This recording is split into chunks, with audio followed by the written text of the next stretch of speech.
લોકસભા ચૂંટણીને લઈ પોલીસ દ્વારા ફૂટ પેટ્રોલિંગ શરૂ કરાયું છે, ત્યારે રાત્રિ દરમિયાન સુરત પોલીસ કમિશનર સહિત ઉચ્ચ અધિકારીઓએ રાંદેર મોરા ભાગડ વિસ્તારમાં ફૂટ પેટ્રોલિંગ કર્યું હતું। સુરતમાં અસામાજિક તત્વો સામે પોલીસે લાલાક કરી છે, ત્યારે રાંદેર વિસ્તારમાં પોલીસે ફૂટ પેટ્રોલિંગ કર્યું હતું। સુરત પોલીસ કમિશનર અનુહમસિંહ ગોહલોતે સાથે ડીએસપી, એસીપી, પીઆઈ, 10 પીએસઆઈ 55થી અત્યારે 7 તારીખનો રોજ આપણા સુરત શહેરમાં લોકસભાના ચૂંટણીના નવસારી સીટ અને બારડોલી સીટોની કુલ અમારા 1600થી વધુ જે બૂથો ઉપર जो चुनाव प्रक्रिया है एना ध्यान में राखीने खूब सारी रीते अने शांतिमय पूर्ण जो है अपना बंदोबस्त पूर्ण थाय, लोग जो अपना मत जो है बिना कोई भय वगर नाखे एना ध्यान में राखीने शहरना छेल्ला जो है 2 अठवाडियाथी अलग अलग विस्तारों में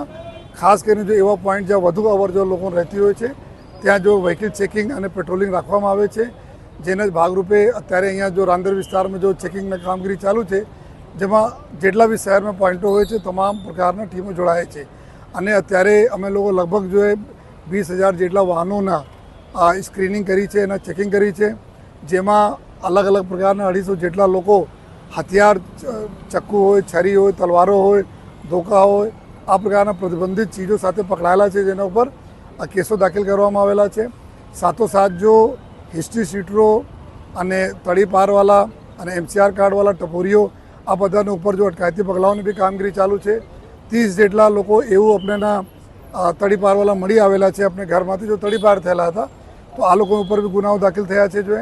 અને સાથોસાથ 20,000 જેટલા લોકો ઉપર અટકાયતી પગલાં લેવામાં આવે છે। 70 જેટલા લોકો પાસા થયા છે અને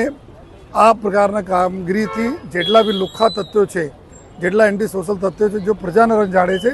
એના ઉપર અત્યારે અને આવનાર દિવસો બી સખત કાર્યવાહી અમે લોકો કરી છે।